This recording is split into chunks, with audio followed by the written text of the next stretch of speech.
Andy Saint-Louis. Ça va? Ça va, toi? Merci d'être là. Ben, merci de l'invitation. Faire un petit juste introduction. Pour les gens qui te connaissent, en majorité, c'est sur Twitch. Ouais. Andy de Frenchie. Oui. Le nom dit tout, hein, ça fait pas C'est de prétentieux. Sinon, moi, la première fois que j'ai entendu parler de toi, c'est la fameuse toune du déménagement. Pour vrai? Ouais. Ah, ça fait longtemps, ça, quand même. Ça a popé dans mon feed, puis j'ai fait « Oh, wow! » Puis après ça, je me suis mis à te suivre. Ben non!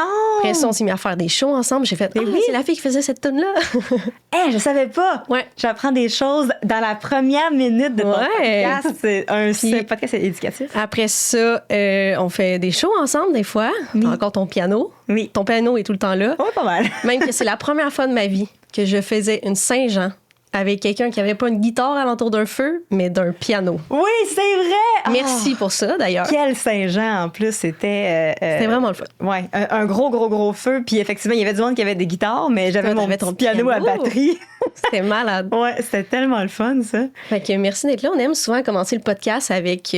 on te laisse présenter... Comment t'aimes te présenter? C'est quoi Mettons, tes c'est chapeaux quoi tes- d'artiste ou d'humain? Ou qu'est-ce qui te définit dans ta pratique? Oh ouais, hein? Je pense que ce qui me définit le plus, c'est une crise existentielle. Je pense que c'est ça ma présentation. C'est ça ton statut C'est ça d'artiste? mon statut d'artiste, mon statut de relation sur Facebook, mon statut en général, c'est Peu crise importe. existentielle. Ben, je pense que ça vient beaucoup du fait que je joue beaucoup dans la multidisciplinarité.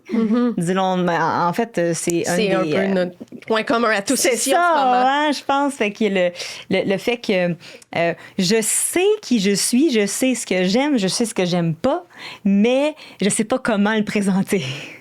C'est un peu ça, la différence, je pense, les gens. Donc, quand je me présente, on dit, je suis musicienne. Je suis, là, plus récemment, je commence à dire un peu que je suis humoriste. En fait, je le dis pas moi-même. C'est souvent les gens qui me présentent comme, puis je les corrige moins qu'avant. Mais j'ai encore un bon syndrome de l'imposteur en rapport à ça. Fait qu'il y a, mais l'humour, je touche à ça depuis longtemps quand même dans ma musique. Le côté jeu aussi, de jouer des personnages. Dans mon Twitch, je fais beaucoup ça. J'ai des, fait que je suis une comédie musicale, un peu, mais dans vraie vie, avec beaucoup moins de budget. Dont le titre ça. est Crise existentielle. Ouais, c'est ça. Andy Saint-Louis, la comédie musicale, crise existentielle. Je pense que c'est ça mon working title. Mais j'aime ça, je suis une comédie musicale. Ouais, ma vie est une comédie musicale ou une sitcom, dépendant de la saison où on est rendu dans ma vie. Là. Des fois, je passe au feu, des fois, je fais ma page Facebook, des fois, tu sais, j'ai comme des saisons. Fait que j'ai l'impression que dans une comédie musicale, il pourrait avoir des tunes qui accompagnent ces affaires-là. ok. Puis j'écris aussi souvent des tunes, mais comme tu as mentionné, la tune du déménagement, pour ceux qui l'ont pas vu, à un moment donné, mon propriétaire reprenait le logement pour faire une unifamiliale avec, donc je devais quitter. Puis j'étais dans une passe plus boboche de ma vie en janvier, quand tout le monde était un peu déprimé. Fait que j'ai écrit une toune pour me trouver un appartement. Je me suis dit, ça va peut-être plus fonctionner d'écrire un peu une toune en autodérision. J'avais jamais vraiment écrit de chansons sur le bord, sur le coin d'une table. D'habitude, ça prend du temps à écrire des tounes. Puis j'ai fait, je vais juste écrire une niaiserie, moi le mettre sur mon Facebook, puis s'il y a quelqu'un qui a un appartement, peut-être qu'ils vont plus partager ça que juste un statut normal. Mais Puis, ça, c'est parti en couille, là. ouais, un peu parce que ça tombait avec la crise du logement. Mais c'est ça. Ça commençait. Fait que je savais pas encore qu'il y avait une crise du logement. Fait que les gens ont fait « Ah oui, j'ai besoin de ça, moi aussi. » Fait qu'ils ont tout partagé. Pas juste parce qu'ils trouvaient ça drôle, mais parce qu'ils se sont dit « Il était comme, moi aussi, je suis poète, mais moi aussi, c'est pareil. » Fait que je pense que ça a donné un bel Cri élan. du cœur un peu de hey, on cherche tout un appart. Puis tu sais, ça remonte à quand même un bout, hein. Là, Ouais, c'est pire que quand t'as fait la toune. Je sais, c'est 2019. Puis grâce à ça, j'ai trouvé un appart. Puis aussi... Ça a été quoi le délai entre publier ça puis trouver un appart? Ça a pris un bon 2 mois au moins. OK, quand même. Fait que c'était pas genre, on t'a écrit la soirée même, j'ai vu ton annonce, je t'offre un appart quand Non, même. peut-être un mois, parce que j'ai eu beaucoup d'offres de colocation. Étonnamment, les gens ont vu ça puis ont fait « Ouais, je veux habiter avec ça. » Étonnamment. Mais en fait, après, à un moment donné, il y a quelqu'un qui m'a écrit « Hey, puis aussi, les critères sont ridicules dans cette vidéo-là. Là, plus ça avance, moins les critères sont élevés. » Mais à la base, j'avais mis des niaiseries, genre « Je veux de quoi en bas de 500. » C'était vraiment... puis il y a quelqu'un qui m'a dit « Moi, je quitte mon appartement. J'ai vraiment de quoi de beau, mais il y avait pas... Les photos qu'elle m'a envoyées étaient toutes sauf belles, là, fait que je doutais beaucoup. Mais quand je suis arrivée, j'ai fait « Ah, mais oui! 100%! » Puis Juste pas bonne photographe. ben, c'est ça. C'est juste les photos que j'avais. Il y avait la moitié d'une salle de bain. Il y avait même pas le salon complet. Il y avait... Mais au final, pour ça, elle m'a écrit. Elle dit, garde, ma propriétaire est en voyage aussi. Elle veut pas s'occuper de ça. Fait que si je trouve quelqu'un, elle va être contente. Fait que c'est pas une session de bail, mais c'est je passe la POC.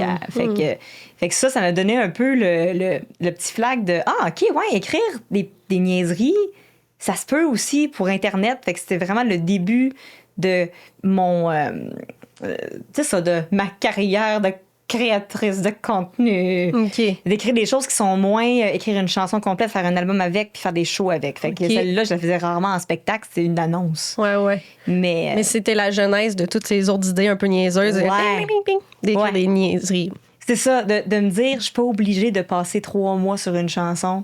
Je pourrais écrire des choses qui sont juste défoulantes pour moi et peut-être pour d'autres personnes. Puis après, les parodies sont arrivées aussi. Je me souviens pas pourquoi les parodies sont arrivées. Je pense que j'ai toujours trouvé ça drôle, des parodies, mais je trouve ça trop long. Fait que je me suis dit, je pourrais juste prendre des petits bouts de tunes puis faire de quoi avec ça, puis mettre ça ensemble, puis me défouler sur des sujets donnés, puis m'amuser avec ça. Fait que ces deux affaires-là sont arrivées un peu de pair. Écrire les petites tunes niaiseuses, puis après ça, écrire des bouts de parodie avec un... OK. Ouais. Mais avant d'aller plus loin là, dans ton processus, ta démarche et ta carrière, on a des petites questions brise-glace, parfois intellectuelles, parfois loufoques, sur tes habitudes de cultureuse, que je vais te dire. Ça va être dégueulasse. Tu peux les mais c'est pas... Non, c'est pas des trucs connaissances générales. Quelle est la capitale de... Vous êtes pas un inondeur Non. Tantôt, on disait combien de saisons de Virginie a-t-il eu? Ouais, c'est ça. Faut qu'on change notre description qu'on envoie aux invités. Tout le monde a peur d'être pas bon, mais on est comme non, mais j'aime ça pas être bonne aussi. OK, je comprends. Est-ce que la culture devrait être gratuite? Et là, ici, nuance. Et non pas est-ce que les artistes ne devraient pas être payés. Oui. Je parle de c'est quoi ta position par rapport à les frais, la culture, comment on consomme ça? C'est une grosse question quand même. Je pense qu'elle devrait être accessible. Je pense que oui, il y a de la culture qui devrait être gratuite. On en a déjà, là, on peut. Oui, il y a beaucoup de festivals extérieurs. C'est ça. L'affaire avec que la culture est déjà beaucoup gratuite, ça crée une attente pour les gens. Puis des fois, j'ai l'impression que ça diminue la valeur de ce qu'on fait, mais j'ai l'impression que plus les gens ont accès gratuitement à quelque chose, moins ils pensent au travail, puis à l'art derrière, puis ça a l'air d'être un hobby parce que tout le monde a accès à ça, puis c'est de plus en plus pris pour acquis. Donc, je sais pas si toute la culture devrait être gratuite parce que ça vaut quelque chose. Ben oui. Puis je pense que c'est une grosse question. Là. Ouais, je sais. Puis j'hésitais à la mettre, mais en même temps, je trouve ça le fun de juste réfléchir là-dessus puis pas vraiment avoir... Tu sais, je pense pas que c'est une question que tu réponds oui ou non. Là. Ouais. Mais c'est quand j'étais allée à Londres que, tu sais, j'imagine que c'est encore ça, mais à Londres, tous les musées sont gratuits. Ouais, ça, c'est cool, par contre. Fait que, tu sais, ça, puis j'étais fascinée parce que j'étais comme, mon Dieu, tu sais, c'est tellement plus facile. Tu marches sur le trottoir, tu vas aller au musée, tu y vas. Puis ça m'avait étonné aussi la quantité de jeunes parce que j'étais comme allée au musée qui était plus sciences, dinosaures, puis j'étais comme, hey, c'est pété, là, ton prof, il est comme, aujourd'hui, on parle des dinosaures. Venez-vous-en, on s'en va au musée. Tu sais, ta salle de classe devient le musée. Tu sais, fait que les lieux culturels sont aussi des lieux d'éducation. Là, on le nomme pas assez souvent. Fait que je me disais, crime, il y a ça, mais en même temps, il y a tout l'aspect, justement, tu sais, souvent, on le voit, qu'on offre des billets gratuits dernière minute ou, tu sais, qu'on fait du remplissage de salles, ça dévalorise. Les gens créent un sentiment de genre, ça va toujours être comme ça, fait que j'achèterai pas de billets. Ça l'enlève la valeur, la toujours les meilleurs publics qui viennent. Puis en fait, c'était gratuit, je m'en fous un peu. Whatever. Oui, j'ai l'impression qu'il y a une espèce de culture de la gratuité qui attire des personnes qui vont pas nécessairement être là pour l'art, ils sont là parce que c'est gratuit. Ouais. Mais, ceci étant dit, les musées, tous les lieux culturels, tout ce qui enrichit la culture d'un endroit, ça devrait être gratuit. Selon moi. Ouais. Les musées, comme tu dis, les centres des sciences, tout ce qui nous permet d'en apprendre. Mais ce qui est peut-être moins un peu de l'ordre de l'art vivant. Là, c'est des lieux souvent de plus d'art visuel ou d'éducation informelle, d'archives, de sciences. Ouais, tout ce qui est, mais même, tu sais, qu'on parle de l'art vivant, archives de vieux spectacles, ça, on devrait avoir accès à ça, selon moi, genre dans la grande bibliothèque, puis salles de visionnement, je sais qu'il y en a des fois, là, comme à Broadway, ils font ça, là. Il y a des salles de visionnement pour des anciens shows de Broadway qui ont été captés, sont toutes captées, puis il y a des endroits où tu peux aller pour aller visionner ces shows-là une fois qu'ils sont retirés de la circulation. Mais, c'est une bonne idée. Ouais. C'est une très bonne question. Prochaine question. On en a 3 pour toi. Hey, OK, mais dans le fond, on le sait tout d'avance. on a choisi ces questions. Mais les questions sont différentes à chaque invité. Il y en a qui reviennent, mais... Je me sens spécial. Voir de l'humour dans une salle de spectacle ou dans un bar. De mon côté, genre voir un show d'humour. Choisir répondre aux deux ou de le faire. Moi, je suis une grande fan de salles de spectacle. Parce que, puis pas nécessairement des grosses salles, là. Ça peut être des petites salles qui sont de formule cabaret, qui sont. C'est le bar, je pense vraiment au bar où les gens viennent boire, puis qu'il y a des petits shows, des fois qui arrivent aussi, là, où j'ai l'impression que peut-être qu'il y a du monde qui sont pas là nécessairement pour le show d'humour, puis ils vivent leur vie. Fait que j'aime bien que ce que je vais voir, je sais que tout le monde est venu faire la même affaire puis viennent voir la même expérience. Ouais, qu'il n'y a pas des gens des machines à soi à côté. Hein. Ouais, c'est ça. Où les hecklers sont plus souvent présents dans les bars parce qu'il y a moins, mettons, la culture de l'humour parfois. Moins de code. De code, ouais. Moi, je suis grande fan des salles cabaret, là, qui est un peu le mix entre un bar. Ouais, je suis d'accord. Où il y a des tables, les gens peuvent avoir leur petite bière, puis c'est très cosy, c'est très chaleureux. Mais en même temps, ouais, c'est intime. T'as-tu une salle préférée qui te vient en tête? Oh! Ben là, oui, il y a un endroit que j'aime beaucoup cet été. J'ai joué là, puis on a fait un show. La Marjolaine, qui est à Eastman, qui est un théâtre, une grange. Oui, c'est vraiment une belle ville.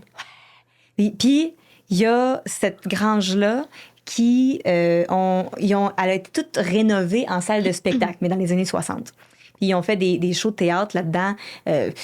Jusqu'à aujourd'hui, ils en font encore. Là. Puis il y a une petite boîte à chansons à cette place-là qui s'appelle le Piano Rouge. Mais attends, la Marjolaine, c'était quoi? Moi, T'as dit la Marjolaine? C'est le nom de la salle. Le nom de la salle, mais il y a une boîte à musique. À l'intérieur. Okay. Fait que dans le fond, c'est une grosse grange. Il y a un silo. Le silo, c'est la billetterie. La salle, la grosse grange a été convertie en salle avec un balcon, avec comme 300 places. Grosse salle. Puis dans l'entrée, il y a aussi une terrasse où il y a l'espèce de restaurant-terrasse. Et l'espèce d'entrée de ça s'appelle... C'est une boîte à chansons qui s'appelle le Piano Rouge. Et il y a un piano rouge. On suit les... Il faut que tout le monde suive. Fait que là, ils ont le Piano Rouge qui appartenait à Claude Léveillé dans le temps. Et lui, avec sa gang, venait faire des spectacles après les shows de théâtre qui se passaient là-bas. Et les comédiens... Show. Ah, c'est tellement une bonne idée. Tu sors d'un show de théâtre puis t'as un spectacle de musique live juste à côté. Puis tu peux prendre un verre parce qu'il reste à côté. Oui, parce que le bar est là, parce que les gens habitent... Puis ça, c'est une tradition qui se passe d'année en année. Et il y avait les comédiens qui venaient... C'était comme un jam. Des musiciens descendaient de Montréal pour venir faire la boîte à chansons. Les comédiens participaient, faisaient des tunes. C'était un gros jam. Le monde était là. Puis c'était contribution volontaire. Les personnes donnaient ce qu'ils voulaient. Il n'y avait pas de cachet en tant que tel. Et là, moi, cet été, on a fait Les Nonnes. Puis ça fait plusieurs années qu'on fait ce show-là, qui est une comédie musicale. Puis après, moi, je faisais l'après-théâtre sur ce piano-là. Puis... C'est tellement le fun, cette salle-là. C'est cosy, les gens. Il y a des vieux bancs du théâtre qui ont été aménagés là. J'avais fait mon propre spectacle là aussi. C'était proche du monde, les gens. Il y a quelque chose de magique qui se passe à cette place-là, puis j'aime bien. Là, tu me parles de ça, j'ai des frissons. Moi, tout, oui. J'étais comme c'est tellement complet, puis en plus, c'est une ville que j'adore. C'est vraiment beau, c'est un beau petit coin. Viens-tu de là? Ben, je viens d'Asbestos. C'est pas très loin, ouais. Pas très loin. Parce que toi, tu viens de où? Rive-Sud aussi, non? Rive-Sud, oui. De Varennes. Mais on a passé plusieurs étés là à cause des nonnes. Fait que je me suis beaucoup attachée à cette petite boîte à chansons-là. Mais tous les salles cabaret, toutes les salles cabaret dans ce style-là viennent c'est ça. Puis, tu sais, surtout quand c'est des vieux infrastructures qui reprennent vie pour faire vivre l'art, qui est le rassemblement du village ou de la ville, mais que le bâtiment a un âme, là, c'est comme... Ah, c'est drôle, là. Puis, tu sais, Marc-André Coallier, qui est celui qui possède la grange, est très bon conteur. Puis, au début du show, il fait toujours un bon petit 5-6 minutes sur l'histoire de la grange. Puis, il raconte que quand il avait acheté la grange de Marjolaine Hébert, d'où le nom La Marjolaine, il avait parlé avec elle, puis il visitait, c'était en hiver, et il disait dans la salle, il voyait de la neige à la rangée G. Il fait, mais il y a de la neige en milieu, il y a un trou? Elle dit, oui, mais mon petit, l'été, il n'y en a pas. Il n'y en a pas de problème.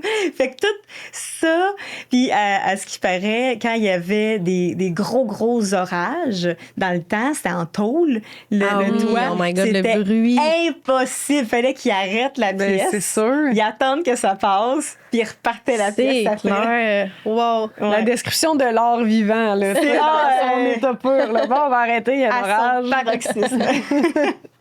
Fait que, ouais, j'aime ce genre de place-là. Cool. Le Moulin Michel aussi, des endroits qui ont une âme. Oui, qui ont une âme. Prochaine question. une autre question. Et dernière. Après ça. Oh mon Dieu, c'est donc bien bon! J'adore cette question. Radio Enfer ou dans une galaxie près de chez vous? C'est une bonne question, hein? Je viens juste de recommencer à écouter Radio Enfer parce qu'ils sont Oui, sur ils sont Crave. disponibles. Ils ont Oui. mis sur Crave. Ouais, fait que là, quand je fais mes taxes, mes impôts, je mets ça en arrière. C'est mon petit feel-good à mettre en arrière. Puis j'ai écouté ça quand j'étais jeune. J'ai pas réécouté les radios Enfer. Ok. Fait que je les redécouvre. Puis là, des fois, il y a des phrases qui repopent. Puis je fais, je me souviens de ça. Mais dans ce galaxie près de chez vous, j'ai tous les DVD. Oui. Je les ai écoutés maintes et maintes fois. Le boîtier est tout pété. C'est vraiment une de mes émissions préférées ever québécoise qui a été faite. Puis je trouve que c'était du génie. Puis ça s'est pas vraiment refait d'une émission comme ça. De parodie de Star Trek, mais avec un concept dans l'espace. Il y a sci-fi. On n'a pas revu ça, là. Mm-hmm. Mais je pense qu'aujourd'hui, on prend moins de risques qu'avant. Beaucoup. Il y a beaucoup on peut plus rien dire, là, mais il y a beaucoup de trucs qu'on a l'impression qu'on peut plus dire. Mais après ça, il y a beaucoup il y a de moins en moins d'argent, la vie coûte de plus en plus cher, puis j'ai vraiment l'impression que les prods prennent moins de risques. Puis à cette époque-là, tu sais, justement, ils ont sorti la série sur Crave où ils parlent un peu de l'envers du décor, puis qu'il y a eu un début où ça aurait pu ne pas voir le jour, cette série-là, puis ils ont pris le risque. C'était plus par rapport au ton humoristique puis au public cible, là, que c'était trop adulte un peu où est-ce qu'ils s'en allaient. Là. Ouais. Mais ils ont pris le risque. Ouais. Mais je trouve aujourd'hui, grâce à ça, ça a mieux vieilli que Radio Enfer. J'écoute Radio Enfer avec du plaisir, du bonheur, mais dans ce galaxie, avec le ton qu'ils ont pris, plus adulte, justement, je trouve que c'est plus honnête, c'est plus... Ben, ça traverse mieux notre génération, notre temps, parce que j'ai l'impression qu'on suit, là, tu sais, Ouais. comme on... C'est sûr, oui. On dirait que Radio Enfer, ça paraît que c'est écrit plus pour les jeunes, puis c'est bien correct. Mais je m'attache plus à Dans ce galaxie près de chez vous parce que quand je l'écoute encore aujourd'hui, je fais c'est donc bien drôle. Ouais. Parce que c'est pour plus qu'une génération. Ça a Oui. été écrit exactement. Ouais, puis il y Pas a juste juste aller chercher les un peu jeunes. flou dans l'époque, dans Ouais. l'esthétique qui fait que... tu sais, même toi, tu te parlais du côté Star Trek, sci-fi, puis je suis comme, c'est vrai que c'est ça, mais mettons, moi, j'ai jamais accroché là-dessus, tu sais, parce qu'il y avait quelque chose en même temps d'un peu funky, puis c'était très ratchet, là, tu sais, tout était tellement bricolage, là, tu sais, la machine qui roulait, c'était comme pas vrai, fait que ça se voulait un peu de décor de carton versus Radio Enfer, c'est excellent, mais tu sais, c'est très... Il y a rien de compliqué, là, je veux dire, on est dans une école secondaire avec une radio étudiante, une directrice, les codes sont là, le monde qui est cool puis le monde qui est rejet. Tandis que dans une galaxie, c'était très flou. Là, Quand tu parlais de Ratchet, je sais pas si vous saviez, mais les portes, c'était des gens qui les ouvraient. Oui. Puis qui les fermaient. Les portes qui s'ouvraient censé tout seul. Ouais, ils s'ouvraient pas parce qu'à jamais. C'est le monde qui s'ouvre. Moi, ça me fait... J'adore ça. Oui, tout là. est drôle, c'est ça. Ah, ouais. L'envers du décor est aussi bon que l'émission ouais. Ça, je trouve que ça vient chercher une fibre aussi do-it-yourself que j'adore. Là. Ben oui, ça apporte une magie. Là. Ah ouais. Mais là, Andy, dis-moi. Là, hier, moi, je checkais un peu d'affaires, puis ça a donné que t'étais en Twitch. Fait que là, j'ai écouté ton Twitch. Puis j'étais comme... J'ai essayé de comprendre. comprenais rien hier. J'étais arrivée en plus, ça faisait déjà 1 heure. Fait que j'étais comme, attends, là, il y a des affaires que les gens, ils peuvent mettre des trucs. Mais attends. Mais en même temps, c'est toi. Mais c'est ça, j'aimerais ça qu'on explique l'univers de Twitch aux gens. Avant ça, j'ai envie de comprendre parce que moi, je dois dire que quand Émilie elle m'a dit on pourrait inviter Andy, j'étais comme oui, on a fait le cégep de Drummondville ensemble. Je te connais dans ma tête. J'étais comme oui, elle fait de la musique. Puis je te suis sur les réseaux sociaux. Fait que j'étais comme elle a un ton super humoristique, elle est très arts and craft. Là, tu fais des personnages et tout. Puis, mais là, quand elle m'a dit puis elle a vraiment une grande communauté sur Twitch, ça serait intéressant de passer. Tu sais, de parler de ça, puis j'y ai vraiment dit, je suis comme, mais on s'en fout un peu qu'elle fasse des jeux vidéo en streaming live. C'est quoi le lien avec la culture québécoise? Puis là, moi, et je dois pas être la seule qui pense. J'étais comme, non, Twitch, que Twitch, ça a l'air que c'est pas juste pour les gens qui streament en live des jeux vidéo. Parce que moi, ma connaissance s'arrête là. Fait qu'on aimerait que tu nous expliques, que tu vulgarises. Oui, ça me ferait plaisir parce que c'est tout le temps ce qu'on me dit quand je dis que je fais des Twitch. Tu joues à quel jeu? Tout le temps. Ah ouais, okay. Mais Twitch, en gros, au Québec, c'est connu pour ça. Sauf que, à la base, pour le vulgariser, c'est comme si tu avais ta propre émission de télévision. Donc, ta propre chaîne de télé. Okay. Et tu diffuses sur cette chaîne de télévision-là ce que tu veux. Si c'est dans les termes de service. Donc, évidemment, on va pas dans le OnlyFans, on va pas dans... Il y a du monde qui... Il y a de la réglementation quand même. Il y a une réglementation, mais il y a des gens qui ont une émission de cuisine là-dessus. Il y a des gens qui font des podcasts là-dessus. Fait que vous pourriez théoriquement faire votre podcast live avec un forum questions. Les gens avec l'avantage en direct pourraient poser des questions. Fait que si du monde font on appelle du live to tape. Fait que dans le fond, le montage est en direct. C'est branché sur Twitch, puis vous êtes en direct, donc vous faites le podcast. Il n'y a pas de montage. Les gens peuvent poser des questions. Vous pouvez voir. C'est ça, parce que c'est non seulement Twitch que c'est comme ton émission en direct. Mettons, tu t'autoproduis derrière ta caméra, mais c'est aussi que c'est en direct devant public, donc il y a une réaction, un échange. J'imagine qu'il y a personne qui est sur Twitch mais qui prend pas de commentaires ou qui interagit pas. C'est très rare. C'est ça un peu le thing de Twitch, c'est d'interagir avec le public. Oui, en direct. Un peu comme un Facebook Live ou un Instagram Live. Donc, dans la pandémie, c'était très, très populaire de faire des lives sur Instagram, des lives sur Facebook. Bien, Twitch, c'est juste ça.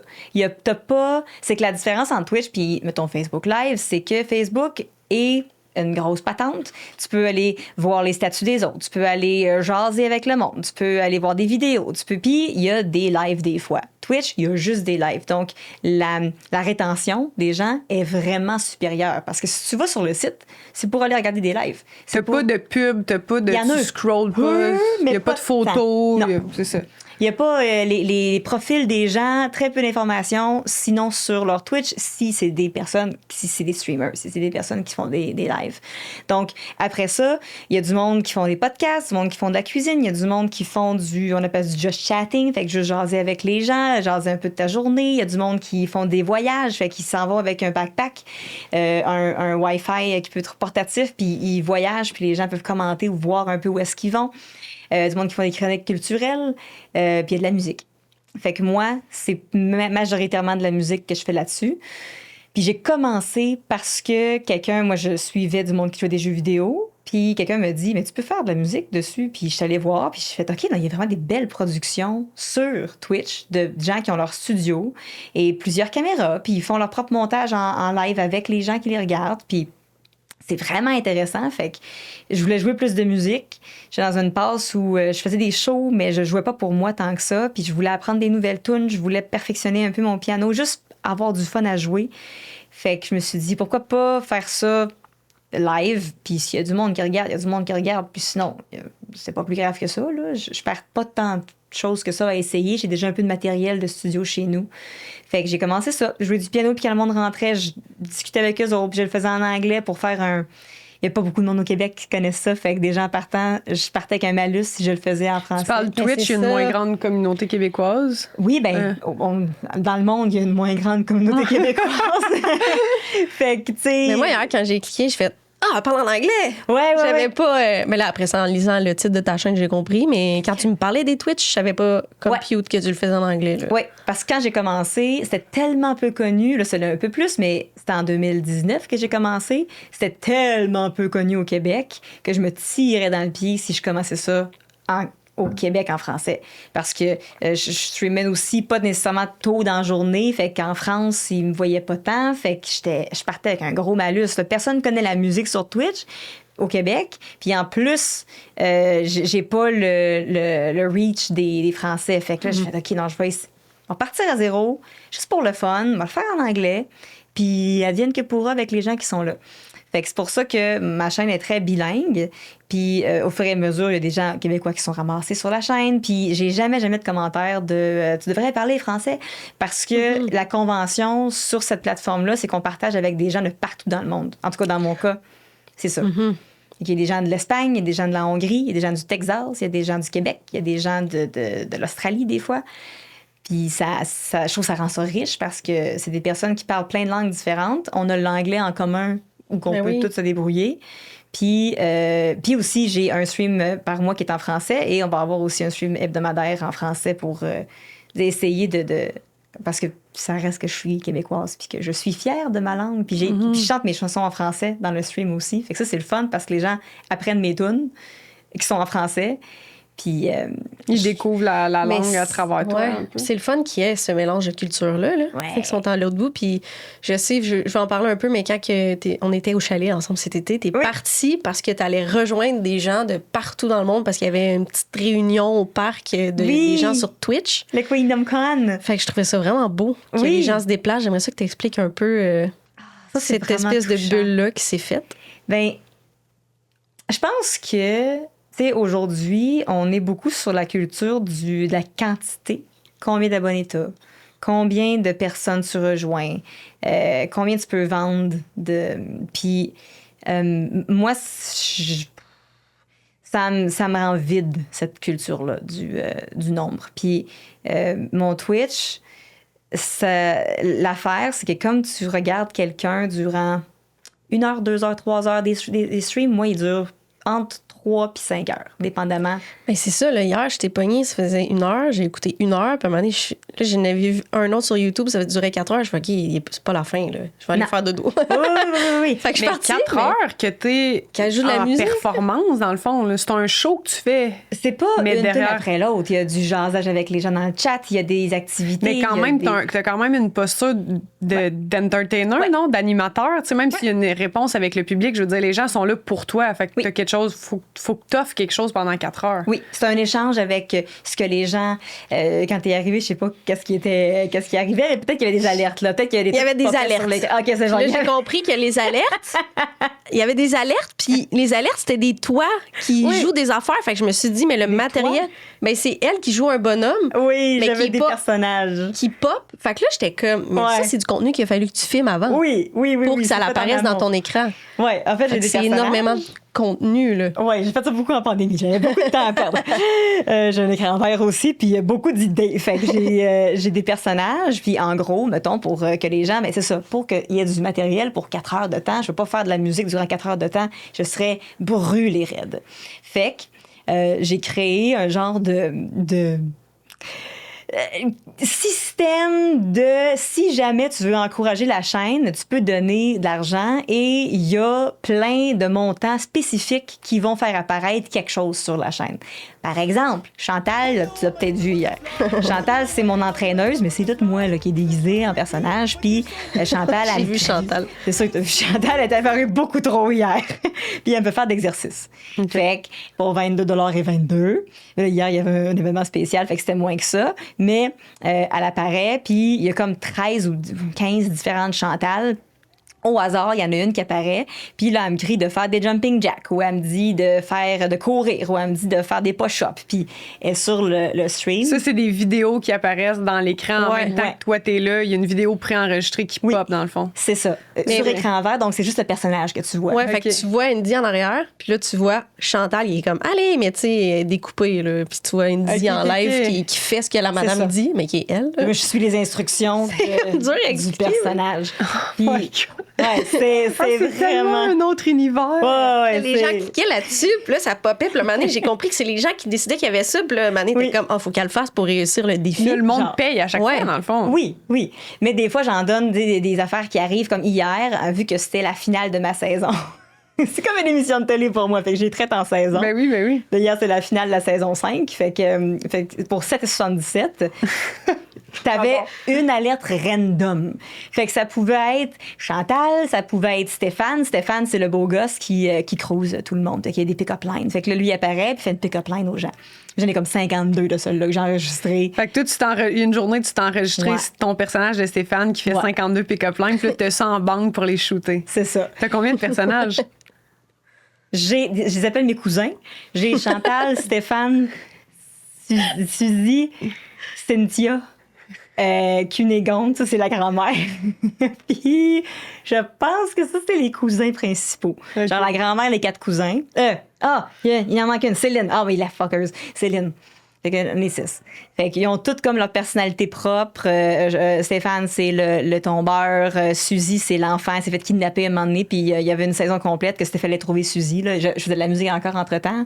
Mais les gens pouvaient trouver des indices pour trouver le personnage qui manquait. Hey, c'est sûr, à l'écran, je suis genre demain. Ah ouais. J'ai la bouche ouverte, j'ai les yeux. Je suis comme, qu'est-ce que je vis? Il y a un personnage qui s'appelle The Satisfied Customer.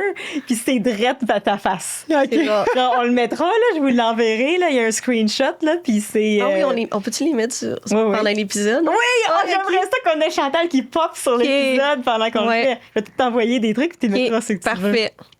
Puis c'est ça, toi, t'es le Satisfied Customer. OK. Parce qu'à un moment donné, j'ai fait une publicité, puis c'est Cynthia qui explique comment ça fonctionne, parce que le monde arrive puis comprend rien. Fait que j'ai fait 3 tutoriels qui durent 1 minute, puis qui expliquent un peu comment le stream fonctionne. Okay. Fait qu'il y en a un, c'est... Tu pourras me l'envoyer après? Je te l'enverrai! Mais tu sais, en gros, c'est que après ça, le stream, ben là, j'ai beaucoup moins le temps de créer des affaires comme ça. Mais dans les premières années, j'avais vraiment du temps, j'avais vraiment du fun à faire ça. Mais oui, puis moi, ça me donnait de quoi faire, puis faire des personnages. J'avais jamais vraiment fait ça, j'avais pas l'occasion. Mais là, je pouvais, là, parce que je pouvais faire un personnage puis me répondre à moi-même. Puis, tu sais, j'avais le matériel pour le faire, le temps pour le faire, puis ça me coûtait rien. Fait que... Ouais, puis c'est ta chaîne. Fait que t'es ton propre boss, là, dans le sens, c'est toi qui vas prendre les risques de je vais la faire, la madame, tu sais. Il n'y a aucune censure. C'est la beauté de Twitch, c'est que si t'avais quelque chose où tu veux un projet, où tu veux faire une affaire d'impro avec du monde, puis que t'as pas de moyens, mais moi, Twitch, il y a des mois là, où je pouvais faire 3-4 000 US durant le mois. Puis c'était juste avec du matériel que moi j'avais fait. T'es vraiment fier quand tu ressors d'un mois puis que t'as fait... J'ai tout créé par moi-même. J'ai fait mes alertes. J'ai pris des risques. Puis ça m'a donné de quoi payer mes 3 prochains loyers. Prochain mois. Mais tu dois payer un abonnement, par exemple, de membre de Twitch. Ben non, c'est gratuit, Twitch. C'est gratuit. Oui, ça ne coûte rien être sur Twitch. Non, ça coûte une commission. Eux, quand quelqu'un s'abonne à toi, ils prennent à peu près 50% de l'abonnement. 50? Ouais, c'est beaucoup. Sauf si t'es un des plus hot shots, là, puis là, t'as un meilleur... ouais, c'est énorme sur les abonnements. Mais il n'y a pas juste les abonnements. Moi, je fonctionnais beaucoup par type. Puis les types, c'est avec PayPal. Fait qu'il y a juste la cote de PayPal qui est pris. Fait que, tu sais, il y a des trucs qui faisaient que, oui, il y a des abonnements, puis les gens donnent beaucoup d'abonnements aussi. Mais 50, ils abusent, là. Oui, je trouve aussi. Parce que, tu sais... c'est énorme. Souvent, le fair, ça serait 60-40, 70-30. Oui, il y en a. Des shares. Moi, j'ai 60-40 présentement parce que j'ai au-dessus de 150 abonnés. Puis pour avoir... 150 ou 150 000? Ou 150 abonnés. OK, 150. Ceux qui payent, mais tu sais que c'est eux autres. Parce qu'il y a des abonnés qui... J'étais pas sûre parce que je sais qu'il y a beaucoup de monde qui regarde en live. Là, oui, mais abonnés payants. Pas abonnés gratuits. Là, on parle des followers puis des subscribers. Dans ce cas-ci, c'est pas la même chose. OK. Fait que s'il y a des gens qui donnent des abonnements, c'est beaucoup comme ça fonctionne sur Twitch aussi. Les gens vont donner des abonnements parce qu'ils croient en la chaîne puis ils vont donner genre 10 abonnements cadeaux à du monde au hasard dans la chaîne.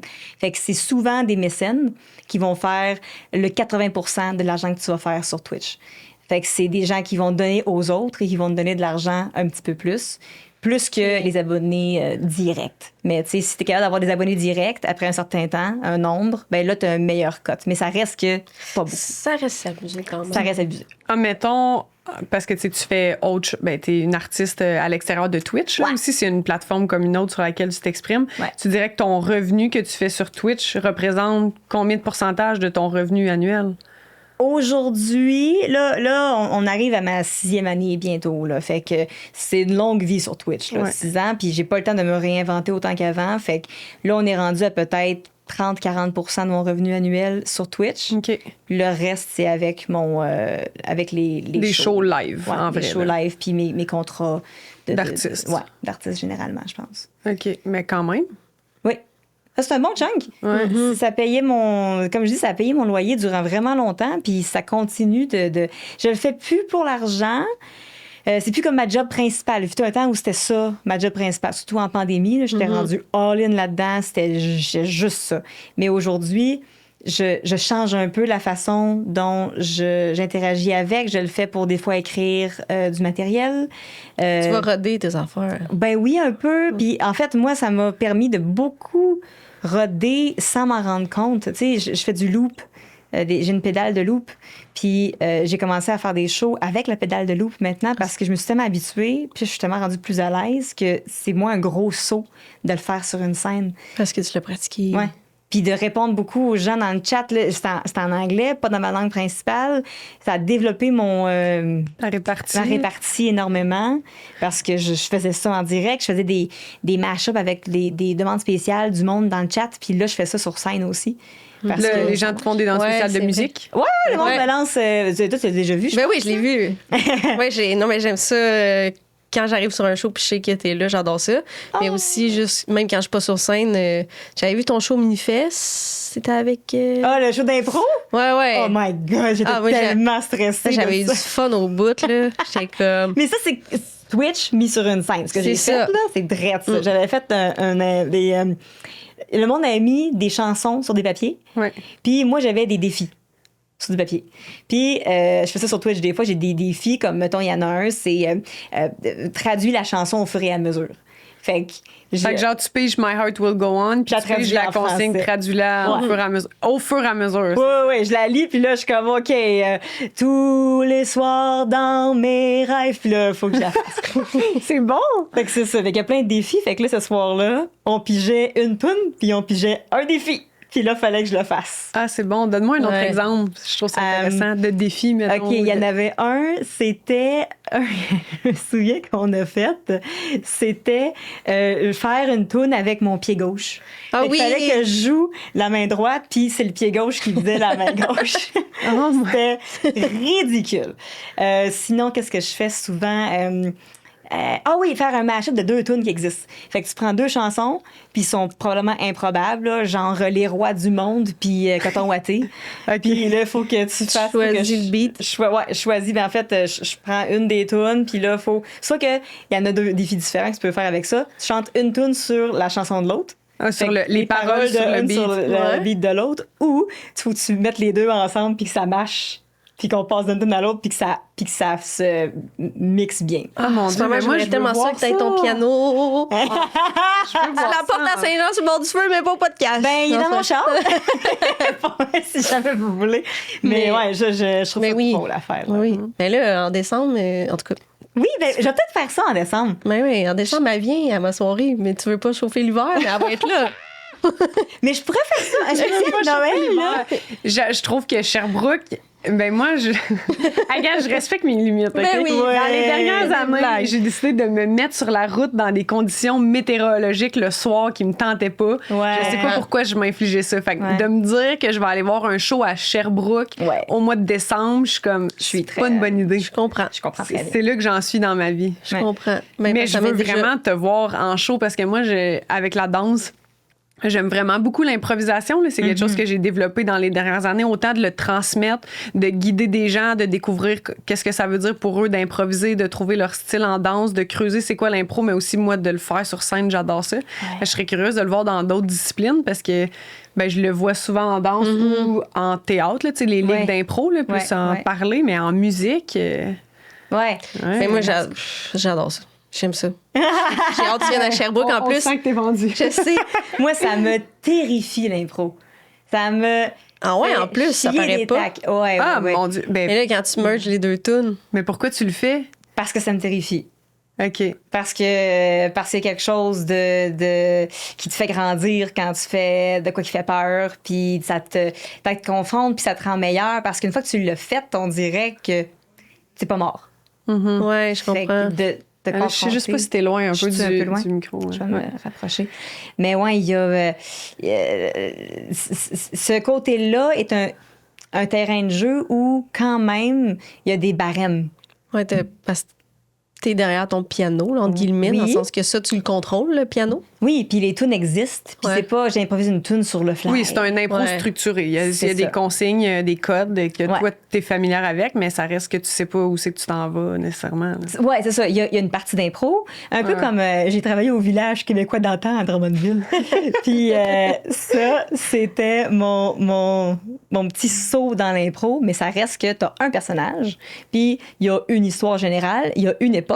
Fait que c'est encore une fois une improvisation, mais dans un contexte dirigé. Fait que ça, ben, on dirait que c'est tu sautes dans la piscine, mais t'as 80. C'est pas si pire que ça. Ok. Contrairement à moi, le monde qui font du stand-up sans rien, puis qui savent pas si leurs jokes vont lander ou pas. Je sais pas comment vous faites. Mais c'est quand la première fois que tu as fait justement des blagues avec ton micro sur scène? Ben, ça fait longtemps. C'est que je savais pas que c'était des blagues. OK. Fait que j'en faisais dans mes shows à moi. Puis là, le monde, après les spectacles, me disait « En plus, t'es drôle! » Puis là, je fais « Ben merci. » Je pense que ça les étonnait parce que je suis une musicienne, puis on n'était pas, mettons, réputée pour être si drôle que Ouais. ça. Ah ouais, toi, tu faisais juste interagir entre tes tunes avec le public, comme juste t'étais ta personne, mais finalement, les gens étaient comme, ah, elle est humoriste en plus d'être pianiste et chanteuse. Genre, puis en fait, j'ai appris plus tard que ça s'appelait du crowd work. Je savais pas du tout que c'est ça que je faisais. Mais moi, dans mes spectacles, j'avais beaucoup d'interaction avec le public, fait que je répondais beaucoup au tac avec les gens, puis c'est ce qui faisait que j'avais vraiment du fun sur une scène. Puis quand on m'a dit de faire des shows d'humour, là, j'ai appris que, OK, ça, c'est du crowd work. Sauf que là, j'arrivais dans un monde où les gens s'attendent à ça. S'attendent à ce que ce soit drôle, ce que tu fais. Tandis que moi, le monde partait avec une attente, on va faire de la petite musique, cœur de pirate, c'est mon gabarit, il y a un piano. Les attentes sont vraiment ailleurs, fait qu'il y a la surprise en plus. Fait que quand je suis arrivée en humour, je savais, j'avais un gros stress de, oh mon Dieu, les gens, là, il faut que je sois drôle. Là, ils vont être surpris parce que je fais de la musique peut-être, puis que je chante mieux qu'ils pensent. Les attentes sont pas à la même place. Pas en même place du tout.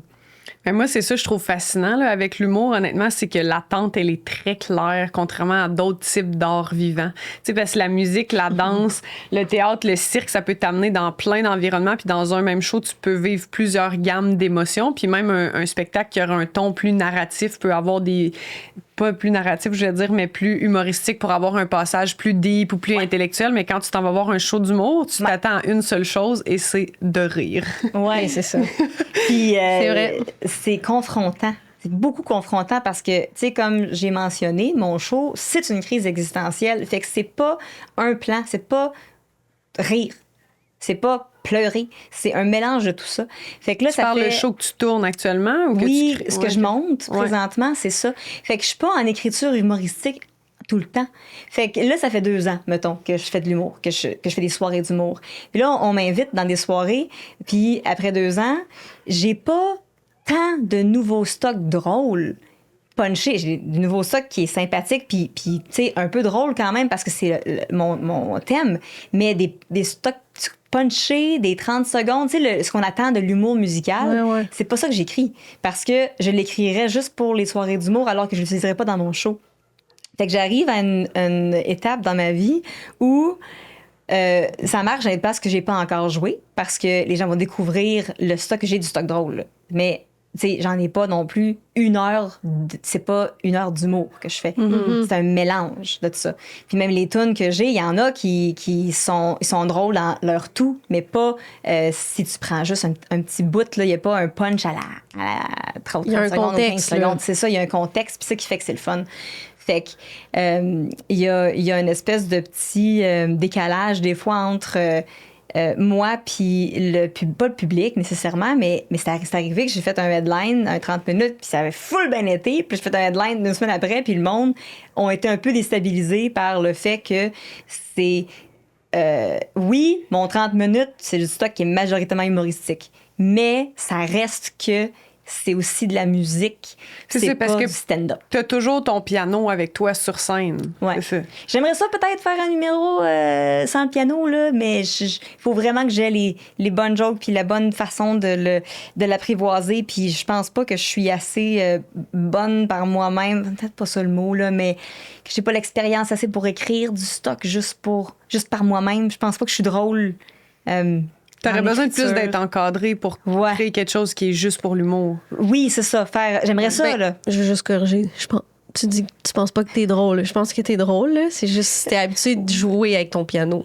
Oui, C'est un autre défi, c'est sûr. j'ai un bon delivery. Je C'est sais, ça. mais je connais mes forces. J'ai un bon delivery. Je peux faire du texte s'il est drôle. Mais c'est capable sûr de- que là, si t'as ça tout le temps devant toi, j'avoue que le feeling d'être tout nu derrière son micro sans cette plateforme-là qui est ton terrain de jeu, Ouais. c'est vrai que c'est vulnérable, ce mot-là. Ouais. Puis c'est le fait que j'ai jamais écrit de numéro de stand-up non plus, là, que je sais pas comment me prendre, je sais pas ce qui est drôle quand il y a pas de musique en dessous. Moi, je connais les codes en musique, la rime, c'est ça qui rend ça drôle. Il y a, tu sais, puis en animation, des fois, je parle un peu, je fais un peu de gag, mais en animation, c'est pas grave si le monde, il s'esclave pas, là. Ouais, parce qu'il y a la musique après. Oui, ou il y a d'autres numéros après, Ouais. puis en anime, t'es pas nécessairement la personne qui Non, se pose. c'est ça. Tu mets la table, là. En Fait- anime, ouais. Faut Ça pas se que tu fait. sois la vedette des autres. Là. Tu Ouais. mettes la table. C'est ça, tu rends le monde à l'aise. Puis ça, je suis capable de faire ça en anime, mais si j'avais à faire un 8 minutes sans piano, avec juste moi qui écris de quoi, damn! Mais est-ce que tu serais porté à aller plus vers des personnages que de l'anecdote en humour? Parce que dans ta musique, t'as beaucoup de notions de personnages. Tu sais, de ce que je peux Ouais. voir de toi sur les réseaux sociaux, t'aimes ça de costumer quand même. Oui. Puis tantôt, dans tes Twitch, tu parlais de personnages. Ouais. Fait que si t'avais à monter un show d'humour, mettons, aujourd'hui, tu irais-tu avec plus de l'anecdotique ou tu irais avec un personnage de scène? C'est une bonne question. Je pense pas que j'irais avec un personnage de scène. Je pense que c'est beaucoup moi. Je pense que ce qui est drôle, c'est quand je réagis à mes personnages. C'est plus ça. Genre, je suis beaucoup. Fait que dans le fond, il te faut une projection de toi puis tu parles de toi. Ouais, c'est dans mes brainstorms Ouais. de shows. C'est juste un peu trop technique pour que ce que c'est, là. Mais c'était dans mes dans tout ce que je faisais. Je fais, il pourrait avoir comme Chantal qui m'interrompt puis qu'en plein milieu du show, il faut que je fasse des fucking push-ups parce qu'il faut que je me garde en forme, là. Ah ouais. Fait que, tu sais, il y avait ça là, dans mon... puis j'aimais cet aspect-là. Puis je suis pas du tout fermée à l'idée de faire un spécial.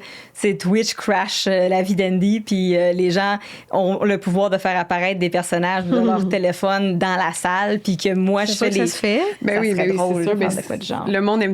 Ben, je sais pas si le monde aime tellement ça, mais je veux dire. Moi, le monde aime ça, me mettre la merde. Ah ouais. Il adore ça. Mais les trucs interactifs, surtout quand c'est derrière l'anonymat de ton cellulaire. Mais Ben oui. à Food Théâtre l'année passée, tu l'avais-tu vu au Festival de théâtre de création? qu'on Ouais, parlait? le théâtre que tu peux choisir vers où s'en va le Ouais, spectacle. c'est un show d'impro, là, l'usine de. Usine C? Non, Je me rappelle pas non, du titre, je vais pas dire n'importe quoi, mais c'est Ok. de théâtre potentiel, quelque chose comme ça s'appelle la compagnie de Je théâtre me ou le rappelle show. plus parce qu'il y avait beaucoup de shows en Ouais. peu de temps, mais Ouais. Puis on veut pas dire des mauvaises informations, mais bref, c'est que c'est un spectacle de théâtre où le public de ton téléphone, tu te fais télécharger une application, Ouais. puis tu as différentes vignettes puis tableaux théâtrales dans le spectacle, puis là, je me rappelle plus exactement, mais tu peux choisir soit le ton ou l'accessoire qui va être utilisé ou le nombre de personnes qu'il y a sur Ouais. scène, puis ils fonctionnent Ouais. avec des codes de couleurs, puis même eux sur scène, ils se font dire tel personnage, t'es on quand c'est vert, faut t'arrêter de parler quand c'est rouge, puis il faut que l'autre personnage arrive, fait qu'il y a quelque chose de très Ouais. interactif Le puis public. création on the spot là. Fait que c'est un hybride entre une pièce de théâtre puis un match d'impro, tu sais. Ouais. C'est à quelque part entre c'est les très cool. Ça me fait penser, avez-vous vu Rue King? non. Non. C'est un show, je sais pas si c'est encore disponible sur, ça devait être sur TVA ou Nouveau, ou Télé-Québec. Une des plateformes, de quand même, ceux-là, c'est pas là. Crave. C'est pas ça. C'est pas Crave, c'est pas Netflix. C'est pas Netflix, c'est une plateforme très accessible. Puis c'est un show sitcom. OK. Il y avait Pierre-Luc Funk, Marie-Ève Morancy, Sylvie Moreau, Stéphane Crête. C'était du monde d'impro. tout du monde d'impro, et le show est improvisé. OK. Puis c'est un appartement à Sherbrooke, sur la rue King. Puis ils ont des indications de début. Ils partent, puis le show est improvisé. Puis des fois, c'est fait une belle avance. Et dans les oreilles, évidemment. Dans quelle oreille n'est-il pas, cet homme? Puis il donne des indications au fur et à mesure. À un moment donné, il dit, bon, OK, la prochaine chose que Pierre-Luc va dire, tu vas être vraiment en crise contre ça. Fait que, et là, ça passe. Mais est-ce que tu entends ça?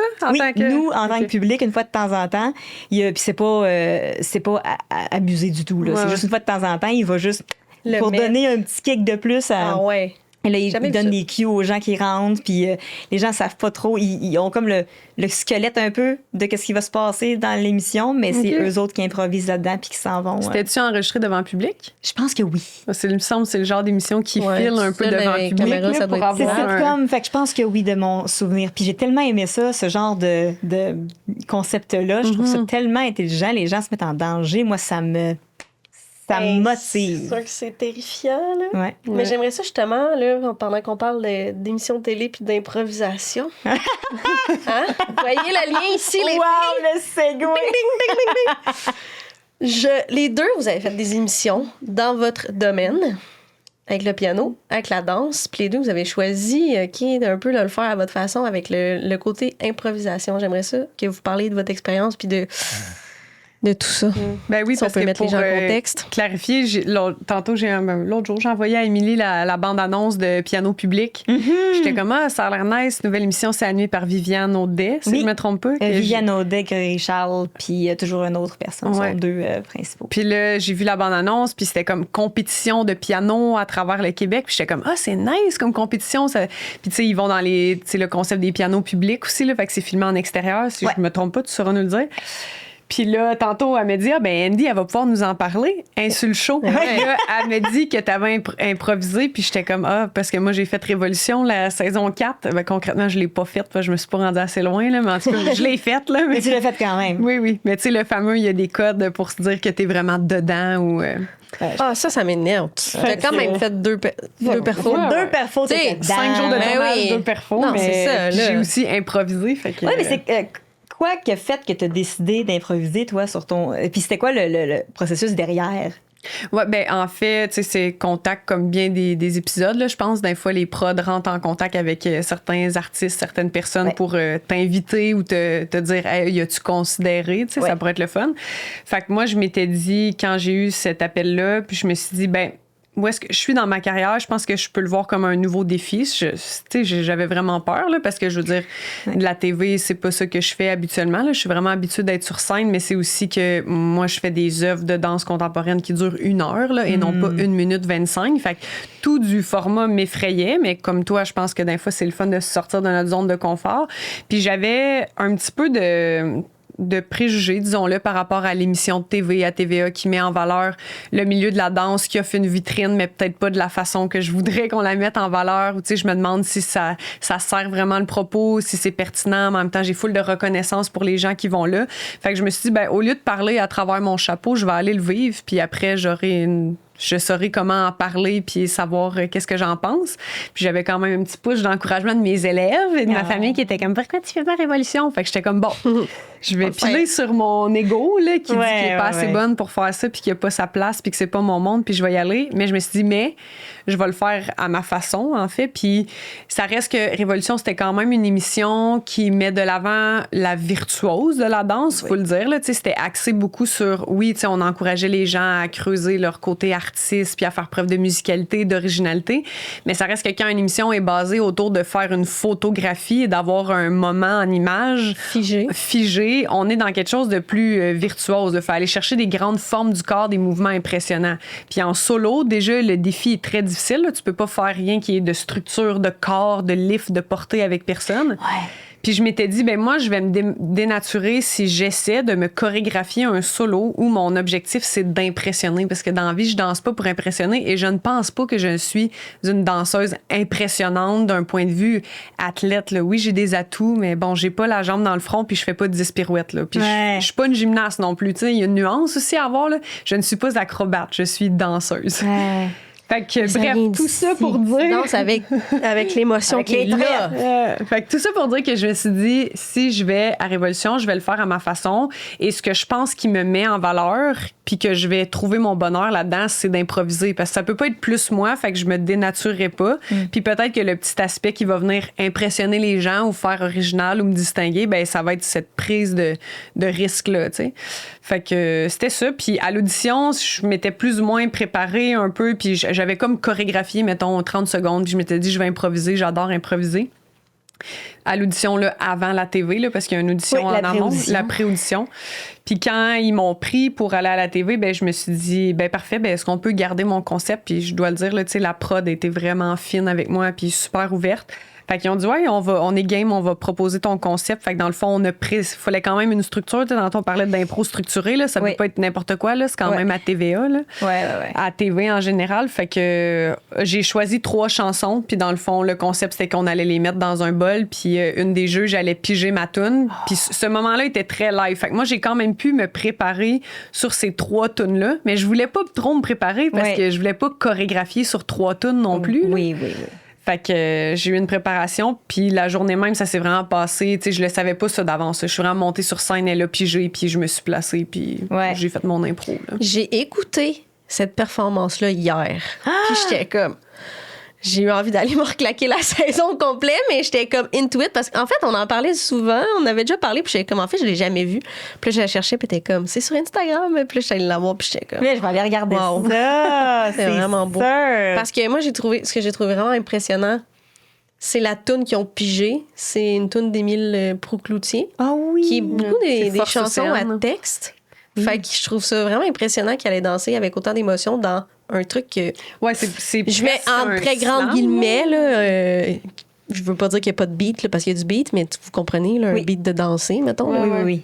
Oui, Là, c'est c'est vraiment des plus paroles. un texte de paroles. C'est que c'est du slam, un peu, je pense qu'on peut dire, ce début de chanson-là, là, de Force Océane, plus qu'une musique comme on conçoit pour danser. Ouais. Oui, Ça, puis c'était très impressionnant. C'est un gars qui fait principalement mettre un texte de l'avant, Ouais. en général, dans ses chansons. Fait que tes mouvements vont moins suivre un beat musical et vont plus suivre un mood Oui. général. Mais en même temps, moi, Émile Proucloutier, comme Marie-moi, là, de même. Ah! Ça n'a pas d'allure, mais je trouve en C'est même une temps lettre d'amour que... épousée. Avec ça dans mon Vous corps. attendiez pas à ça. Mais je trouve tellement qu'il y a une mélodie puis une poésie dans sa façon de mordre dans les mots puis de tourner les phrases. Puis c'est comme... Puis tu bounces là-dessus. Ah, avec ton vraiment, corps, ça me chamboule, ça me traverse. Là. C'est vraiment quelqu'un que j'écoute en show, puis j'ai à la fois envie de monter sur scène, puis de tout ce qu'il dit, le mettre dans mon corps, tu sais, d'être vraiment, c'est comme ça que j'ai envie de m'exprimer avec mon corps. Puis en même temps, quand je le check, je suis en show, je suis traversée, c'est comme tout résonne. Oh là, c'est moi qui ai des frissons! Mais bon, assez parlé de moi, toi. Piano public, L'émission. on veut tout savoir. Mais il y a Piano, impro. Oui, il y Ouais. a beaucoup de ce que tu as dit qui résonne aussi avec mon expérience du piano public parce que autant je joue du piano depuis super longtemps, autant je joue pas de piano classique et virtueuse depuis un bout. Tu sais, je m'accompagne. Puis moi, le piano, l'expression, il va vraiment avec l'émotion que je transfère dedans. Et comment j'arrive à élever, à interpréter une chanson avec le piano comme véhicule. Plus que j'ai appris une pièce, puis elle est parfaitement faite. Parce que je l'ai faite, ça, quand j'étais jeune, au primaire, puis au début du secondaire. J'ai pris des cours de piano classique, puis j'en ai fait beaucoup, des pièces qu'il fallait que je sois parfaite, il fallait que ce soit, je sais par cœur, puis tous les doigts sont à bonne place. Puis il manque, en tout cas dans mon cas, il manquait d'âme, il manquait de... Je voulais éventuellement sortir un peu de ça. Fait que quand j'ai vu, moi aussi, on m'a approché pour piano public. Puis je leur ai dit, OK, mais je suis pas une pianiste exceptionnelle. Là. Moi, je suis quelqu'un qui s'accompagne, puis c'est un tout. J'écris mes chansons, puis ce qui va toucher les gens, c'est ma façon d'interpréter quelque chose.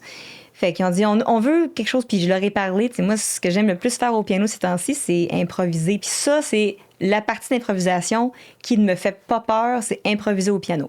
Mm-hmm. Ça, je le fais souvent. Je l'ai fait beaucoup sur mon stream. Les gens me donnent un thème, puis je pars, puis j'improvise, puis ça peut durer 3 minutes, ça peut durer 8 minutes, puis je le laisse aller, puis on voit qu'est-ce qui en sort. Puis j'aime ça mettre en image un titre, quelqu'un avait mis bébé pingouin qui glisse sur un iceberg, puis j'avais full de fun à faire, puis à m'imaginer, puis... Mini parenthèse, est-ce que tes impros en piano est toujours de l'ordre un peu de l'humoristique, du ludique? Non, c'est ça. Non, Okay. souvent, c'est le contraire. OK. Souvent, c'est si on me donne pas de prompt, si on me donne pas d'indication, mes impros vont être vraiment plus dans le côté mélodique, le côté nostalgique, très au contraire de ce que je fais dans la vie. C'est là où je peux brailler mon improvisation au piano. Puis j'ai déjà fait des impros de un 5 minutes où j'étais dans la zone, il y avait rien qui existait, puis c'était une bulle d'air, puis c'était vraiment, vraiment triste, mais pas dramatique, genre je vais m'ouvrir les veines, là, mais il y a quelque chose que j'aime beaucoup dans le profondément nostalgique, dans ce qui est improvisé au piano. Ouais. Fait que... mais en même temps, c'est quand même donner un prompt qui ne va pas dans cette direction-là, ben j'irai pas, je vais aller dans une place qui est plus... qui fit avec ce que j'entends. Mais moi, l'improvisation au piano, à la base, c'est ça. C'est vraiment me recentrer sur moi-même, être dans une zone. Je le fais souvent à minuit le soir. C'est quelque chose qui va me recentrer sur juste la musique puis l'écouter. Puis je faisais ça quand j'étais au cégep. Il y avait un gros local de musique avec un piano à queue qui était magnifique. Puis là, à 10 heures, avant que le cégep ferme, j'allais là, je fermais toutes les lumières puis j'improvisais dans le noir. Wow. C'était mon moment pour reconnecter avec la musique. Juste ça. Sans personne qui écoute, sans rien qui me dicte comment ça devrait être. Puis c'est juste la musique. Puis moi, puis même pas la voix, vraiment juste ça. Fait que quand on me dit de faire un truc au piano public, ben c'est ça qui est ressorti de moi. Qu'est-ce que j'aime faire au piano? Ben c'est ça, ce qui me ressemble. Fait que je leur ai dit, je vais le faire. Mais comme c'est un concours dans lequel, bon, il n'y a pas de rémunération, il y a pas de... J'avais pas le goût de préparer une toune.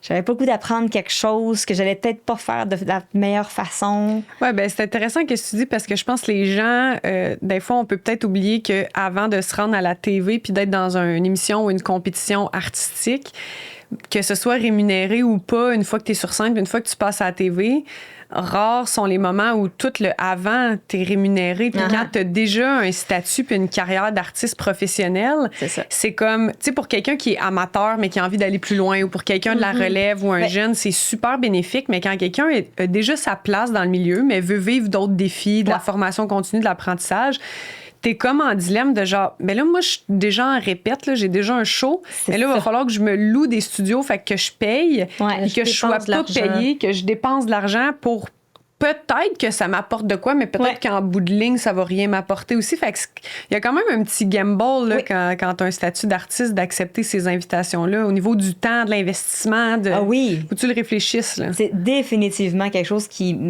en premier, était dans ma tête parce que j'avais un bon été, là. Là, j'étais comme, OK, c'est 11 dates que vous voulez que je bloque?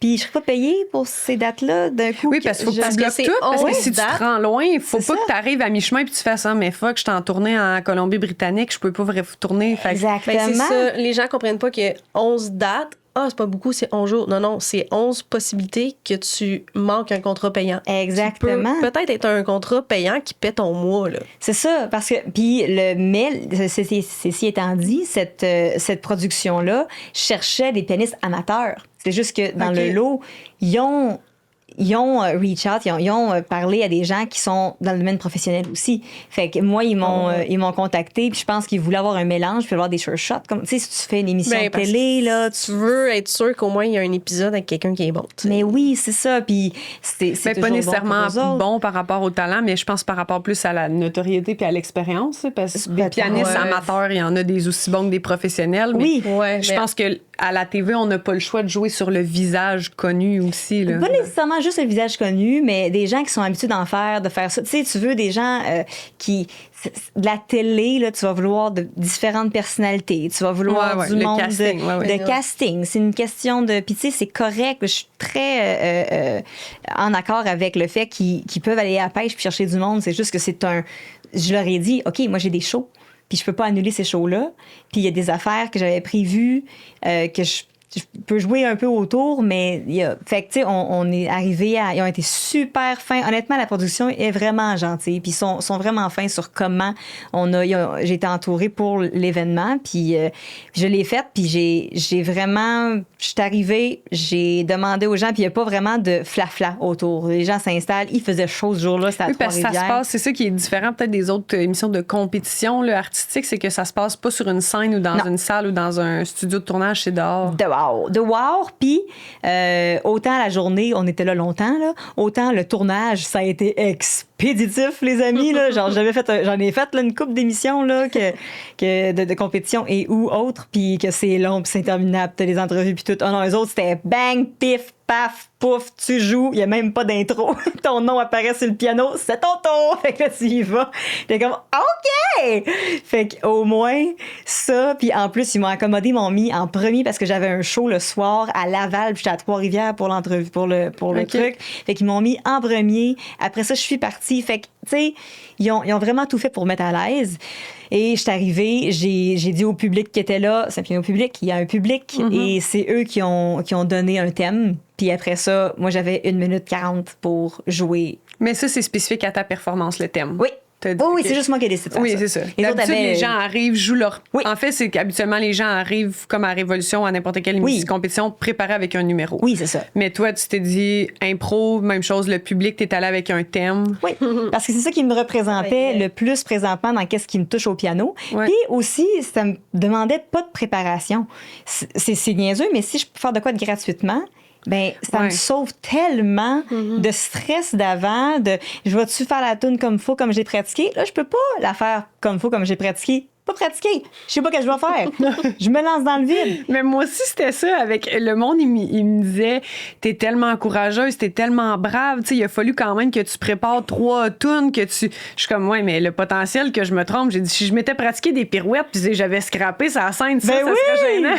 Mon impro, fait que j'étais comme, ben, je sais pas, là, c'est une question de perception qui est plus brave que ouais. Puis c'est ça, il y a quelque chose de... On peut pas se tromper, on sait pas ce qu'on fait. C'est ça.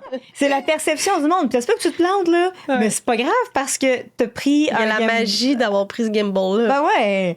Puis t'as du fun quand même, là. C'est impossible que j'arrête de jouer puis que je fige, là. C'était pas possible que ça fasse ça. T'as assez d'expérience pour gérer tout ce qui les imprévus, là. C'est ça. Même si Grégory pensait pas que c'était vraiment improvisé, là. Mais c'est pas parce que lui, il improvise pas tout le temps sur ses shows que tout le monde le fait pas. Mais tu sais, j'ai eu du fun à le faire, puis j'aime ça vraiment me lancer dans le vide, puis que les gens ils m'ont donné Soleil ardent le jour parce qu'il faisait fucking chaud. Attends, j'ai pas compris. C'est le thème que quelqu'un m'avait donné. Puis c'était Soleil ardent. Puis c'est à des milieux de mon improvisation tranquille là, sur le. Là, je pouvais pas aller là, puis j'ai fait quelque chose. Tu sais, des fois. En impro, je sais pas si ça fait ça pour toi, mais il y a des patterns, il y a des mouvements que j'aime, il y a des progressions d'accords que j'aime. Fait que, tu sais... On a nos codes à nous d'interprètes. C'est ça. Ouais. Fait qu'il y a des progressions que j'aime qui reviennent souvent dans des improvisations. Il y a une signature, Andy Saint-Louis. Et je suis allée le plus loin possible de ça. Ce jour-là. J'ai fait de quoi que j'avais jamais fait. Je me suis surpris moi-même. Je l'ai écouté, là, parce qu'ils ont sorti le premier épisode. Ça a déjà commencé? Ouais, ben ils n'ont pas sorti l'épisode à la télé, mais ils l'ont mis sur Télé-Québec. OK. Puis j'étais allée écouter ce que j'ai fait parce que je me souvenais zéro fuck all. Puis là, j'ai fait, hey! C'était pas mauvais, honnêtement. Parce que c'était dans le premier épisode. Ouais. Fait que c'est déjà en ligne. On peut déjà. Ouais, c'est en ligne.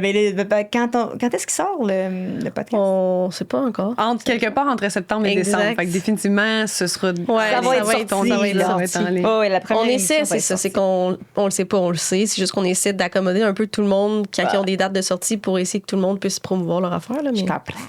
Fait qu'il faut faire fignoler notre horaire. Je comprends très bien. Mais c'est ça, vous pouvez le voir. Puis honnêtement, j'ai trouvé ça le fun parce que c'est ça. J'ai fait de quoi que je faisais pas d'habitude. Puis je suis bien fière de ça. Je trouve que ça va vieillir avec moi. Puis c'est une belle petite expérience. Nice. Ouais. C'est ça. Tiens, Grégory Charles, j'ai improvisé pour vrai!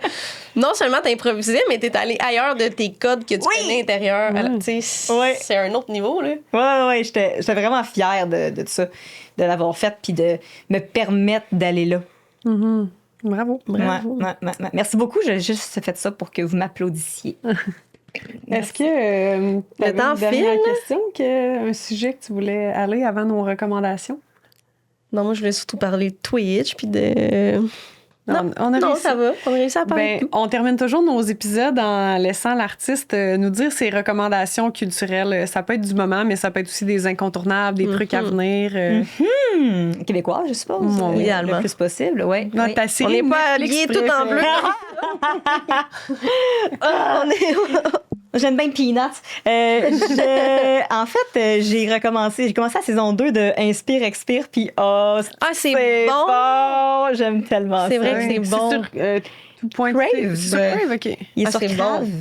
Empathie, je sais pas si les gens ont pas encore écouté ça, mais c'est un... Parce que sinon, il n'y aura pas de choix parce que tous les invités l'ont nommé. Ouais, c'est ça. On Mais va c'est pour l'avoir ça que- posté souvent. C'est pour ça que je suis allée avec Inspire, Expire. Inspire, Expire, c'est vraiment bon. C'est Je suis vraiment d'accord bon. avec toi. Ça fait un peu série noire. Oui, Mais genre la version fille, la version aujourd'hui. il y ça a- fait du bien, c'est rafraîchissant. Ouais, c'est vraiment rafraîchissant. C'est vraiment bon. Je trouve ça vraiment le fun. Je suis rendue dans la deuxième saison. Là. J'ai commencé, j'ai pas terminé encore, mais j'ai beaucoup de plaisir, autant que dans la première saison. Je trouve que les personnages sont colorés, sont forts, sont vraiment bien faits. Je les aime vraiment. Les actrices sont super, les comédiennes sont bonnes. Puis, ouais, ça, c'est une de mes recommandations du moment. Ça parle un peu de, tu sais, les sectes, un peu, les Oui. gourous. Puis ça me fascine parce que j'ai vraiment l'impression que c'est un peu le sujet de l'heure. Là. J'ai l'impression qu'il y a de plus en plus de documentaires là-dessus, Ouais. de séries, de... Fascination. Ouais, les gens en parlent. Ouais. Puis là, cette série-là, il y a un bout là-dessus. Puis j'étais comme, Ouais. ah ouais, un autre. Mais là, c'est bien fait. Puis mais c'est vraiment un sujet que je vois de plus en plus, là. Ben, c'est segway sur une autre recommandation, le podcast du pharmacien. Oh Dérive. my God. Oui, j'ai écouté aussi, c'est bon. Mon Ben, Dieu. j'ai pas écouté Moi, toutes les séries, là. Moi, je sais pas, là, mais j'adore. J'adore. Ben, la saison 4 sur le labyrinthe de Lyme, c'est Oui. next level. là. Oui. Ok, j'ai pas vu encore. Moi, j'ai commencé récemment, Ah. quand on allait en Abitibi faire des blagues. On s'est fait, ben là, maintenant, la musique, on a commencé ce podcast-là. Ah oui.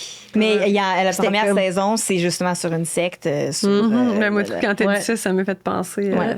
Puis je pense que c'est vraiment bien monté. La recherche est bien faite. C'est fait avec... Ben lui, c'est un incroyable vulgarisateur là, quand on parle de rendre les C'est trucs ça. accessibles puis de parler de ce qui se passe chez nous. Oui, c'est une puis référence. Là. il est capable aussi de faire preuve de recul par rapport à ses propres opinions, puis se remettre en question. Puis, tu sais, je sais que ça avait beaucoup jasé. Il en parle beaucoup dans cet épisode-là, que il y avait eu un backlash incroyable après, qui a parlé de la maladie de Lyme sur son émission de pharmacien. Puis il est allé faire un genre de mea culpa. Je vais vraiment aller faire la recherche au complet, puis essayer d'aller au bout de ça, puis de le faire avec humanité, puis de pas douter des victimes, des personnes qui souffrent de ça. Fait que je trouve que ça a été tellement bien monté, tellement bien fait, et fait avec beaucoup de cœur, puis de... C'est un beau... ouais, c'est un beau C'est un mélange. beau balado à découvrir. Ouais. là. Une personne aussi. hein. Oui, c'est ça. J'aime vraiment cette personne-là en général, là, dans comment qui... Puis sinon, pour faire une shameless plug, au Québec, ben là, maintenant, il y a du DND. Ben là, votre podcast de grand nanana, De Donjon Donjon Dragon. Il y a eu beaucoup trop de mots que j'ai pas compris dans ce Mais le podcast avec Francis de Donjon Dragon. Ouais, c'est du Donjon et dedans. Dragon. Oui, Et c'est dedans. ça. Là, c'est très loin de moi. Là. Tu sais, je peux pas faire assemblant. là. Ceci étant dit, c'est du Donjon et Dragon, sauf que pour le vulgariser, je pourrais dire que il y a pas de donjon, il y a pas de dragon. Là, l'histoire, en gros, là, qu'est-ce que tu fais autour d'une table? Comment mêler quelqu'un? là? Oui, c'est ça. C'est comme mon Twitch, ça. Mais ceci étant dit, l'idée d'un podcast de Donjon Dragon, c'est des gens autour d'une table qui improvisent une histoire avec un narrateur qui a une genre de structure narrative. Un peu comme si tu jouais à un jeu vidéo. Ben, toi, tu me l'avais comparé à Loup-garou, non? C'est qui Ouais, qui t'as m'a dit? quelqu'un qui- oui, ben, Tu sais, le jeu tu Loup-garou racontes que l'histoire. tu joues d'un camp de jour avec les cartes de genre quel Ça. rôle, toi, assis-toi, lève-toi, qui as-tu Ouais, tué? c'est très ferme les yeux. réducteur de dire que c'est comme loup-garou. Non, mais j'essayais J'ai vu d'expliquer que... Carise. Mais oui. J'essaie d'aller à le... Il y a Oui. la personne qui va diriger l'histoire et les C'est un personnages. jeu de rôle, dans Oui, le fond. c'est là. un jeu de rôle. C'est ça. C'est un jeu de rôle, t'es un personnage, Ouais. le narrateur et tous les autres personnages, puis on est plusieurs autour de la table et on crée une histoire En live. live. Improvisation. C'est de l'improvisation mélangée avec de la chance parce qu'il y a des roulements de dés. Puis tu peux réussir à, mettons, que t'es avec un personnage, puis en gros, il y a une enquête, puis il faut qu'on trouve, la fille a été kidnappée, il faut qu'on trouve qui c'est qui l'a trouvée, qui l'a kidnappée. Ben, on va essayer d'investiguer dans sa chambre, voir s'ils ont laissé des indices. Fait que ça se peut que tu doives rouler un dé pour savoir si t'es bon ou pas pour trouver des indices. Fait qu'il y a un mélange de chance. Mais vous déplacez pas dans aucun décor, ou fait que c'est l'imaginaire. Puis c'est tout l'imaginaire. C'est très podcast audio parce que tout est décrit. Fait que vous changez de voix, là, tu sais, vous êtes un personnage, puis là, vous... Un peu. Ça dépend de qui joue, puis ton personnage, de quelle voix. Ben, définitivement, il faut juste que j'aille l'écouter pour mieux le comprendre. C'est souvent ça aussi. Le vivre, c'est le comprendre. C'est le comprendre, effectivement. On a un personnage, fait que t'as la voix qui va avec ce personnage-là, t'as la personnalité de ce personnage-là, puis... Mais on sort beaucoup du personnage. C'est pas comme si t'écoutais une histoire... du début jusqu'à la fin, on sort souvent, soit pour faire des blagues ou du personnage, il y a du... OK, là, si, mettons, je regarde là-bas, là, est-ce que la télé, il y a quelque chose... C'est toi qui parles, c'est Andy Saint-Louis et c'est pas Nézumia qui va parler. Okay. C'est comme tu vois Andy créer un personnage. Des fois, t'entends le personnage, des fois, t'entends le bout de création de... T'es en train de faire ça. Puis... Du genre, ça s'appelle comment? Lancer compte. Parce qu'on lance des dés puis on compte des histoires. Puis on est au Québec, fait que si on peut faire un petit clin d'œil à une émission très populaire. On invite Yvan Ponton à venir faire une game avec nous. Fait que, ouais, c'est ça. Je pense que ça peut, puis comment on le joue, c'est très narratif, un peu moins technique que les Donjons et Dragons dont on a déjà vu des plays. Fait que je pense que ça peut être un petit peu plus accessible au grand public, même si ça tu sais, c'est quand même une courbe narrative, là, d'essayer de comprendre un peu comment ça fonctionne. Mais on a vraiment, vraiment du fun. On braille. Dernière session hier, on a braillé. Des momounes là, autour d'une table. Puis, c'était la fin ou parce que. Ben non, c'était pas la fin, mais il y avait une fin. En tout cas, c'est une finale d'un premier tome. Là, fait qu'il y avait de quoi de très émotif qui se passait. Des vraies larmes. Des vraies larmes, là! Il y a eu des vraies larmes! Puis c'est touchant, ça nous fait rire. On a vraiment des moments super drôles, des moments super touchants. Puis tu t'appropries ces personnages-là, puis tu leur crées un backstory, fait qu'ils ont une vie. Fait que c'est vraiment comme si tu jouais dans une émission de télé avec ton personnage, mais l'histoire s'écrit au fur et à mesure. Fait qu'il y a de quoi de magique qui est là-dedans. Puis les personnes avec qui on joue, Jean-Charles-Antoine Desgranges, Guillaume Boldoc, Francis Legendre, Mathieu Bougie, sont écœurants. Ils sont tous super bons. Ils ont toute leur créativité à eux. Puis mais c'est tous aussi des gens qui sont capables de raconter sur scène parce que c'est des humoristes. C'est ça. C'est sûr que ça rajoute une coche de... Moi, je trouve ça vraiment le fun que vous ayez fait un podcast parce que c'est un truc que, mettons, si vous faites pas le podcast, c'est un truc très geek un peu de jouer à ces jeux-là. Mais là, en podcast, un peu vulgarisé, comme tu dis, mais par des gens qui sont des raconteurs sur scène. Fait que vous avez tout ce talent-là. Fait que c'est sûr que c'est tête, là, en guillemets, là, si on utilise les termes de comme... Ça serait du gaspillage de faire ça sans que personne le filme. C'est ça, tu sais, c'est comme... C'est trop bon! C'est tous ces talents-là ensemble qui racontent une histoire d'une autre façon qu'être sur scène puis de faire des blagues. Fait que c'est le fun. Puis ça fait du bien de pouvoir raconter des trucs sans être obligé d'être drôle, mettons. Oui! Moi, ça me fait tellement du bien, là, de pas être obligé de puncher. Tu sais, ce jeu-là, on le fait pas pour être drôle. On le fait parce que l'histoire nous amène quelque part, puis on a le goût de la vivre, puis il y a des moments drôles qui sont naturels, qui arrivent à cause des personnages, à cause des situations qui se passent, à cause c'est vraiment un défi de création là, que vous vous donnez, c'est de la création. Puis c'est un plongeon dans l'impro, mais offrir aux gens la création en direct. Là, c'est quoi, comment tu fais ça, conceptualiser, créer un personnage, te trouver une voix, imaginer un décor, puis tu sais, en live, là. C'est ça. Puis, tu sais, Francis décrit beaucoup les endroits où on va, puis décrit tellement bien qu'on voit. Ah oui, il raconte tellement bien. C'est ça. C'est sûr que tu le vois, t'es où, là, tu sais. Ça pouvait pas être pas imagé puis pas clair. Puis tu sais, c'est drôle parce que nous autres aussi, on peut avoir du fun avec lui parce qu'il fait tous les personnages, fait qu'il fait toutes les voix. Lui, il faut qu'il fasse de la voix, s'il vous plaît.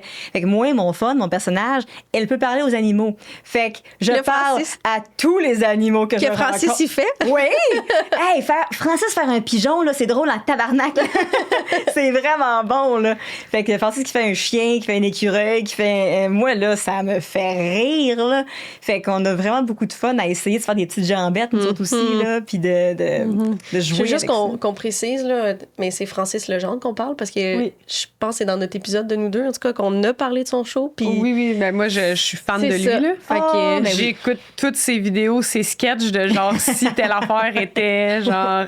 Pour vrai, ça me fait mourir. Là. Tout est tellement on point là, dans ce qu'il raconte. Là. Ouais. J'adore son humour. Là. Puis on a été voir, moi puis toi, son show de conte.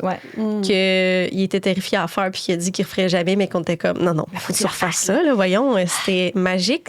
Parce qu'encore une fois, ça fait du bien de regarder un show où la personne se laisse aller dans d'autres émotions que de puncher. Ouais. Fait que t'as les parce talents. que vous êtes habitué d'être dans. Exact, dans l'humour, milieu-là. puis cette pression-là, puis ce style-là, mettons. Mais Francis, qui est un bon. Puis c'est exactement ça qu'on jasait après le show, mais c'est un bon raconteur qui fait de l'humour. Mais là, il est allé faire du conte, mais c'est un conteur qui est drôle. Oui, Fait que- c'est ça. Fait que là, c'est comme si dans son show de conte, avec 80% de conte, 20% d'humour. Puis en humour, c'est l'inverse. Mais c'est comme tout ça fait partie de lui. Fait que c'est comme, quand ces deux-là vont être encore plus près, ce show-là va être encore plus magique. Déjà qu'il est bon, son show. Mais je pense qu'il fait ça dans l'ancien compte.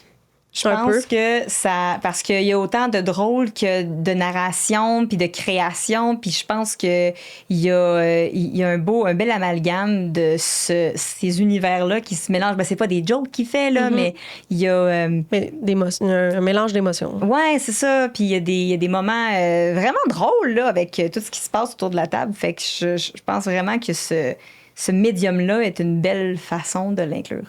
Fait que, bref, troisième recommandation, Francis Legendre. Oui, on l'a plugué. Ouais. C'est ça. Merci d'avoir été avec nous. Ouais, merci. C'était vraiment... ça nous a amené ailleurs. Moi, en tout cas, Moi, j'avais hâte. J'ai appris définitivement. Ben, je suis très contente. Tu vas t'envoyer des screenshots de Twitch. Mais là, il faut qu'on les mette dans l'écran. Là. Oui, va t'envoyer ça. Ça va être drôle de les faire juste apparaître pendant qu'on jase là, en mute. Là. Ils sont juste là. Il y en a d'un côté sur son genou là, qui fait « Give me 10 push-ups right now! » Oh my God. Hey, merci d'avoir été avec nous.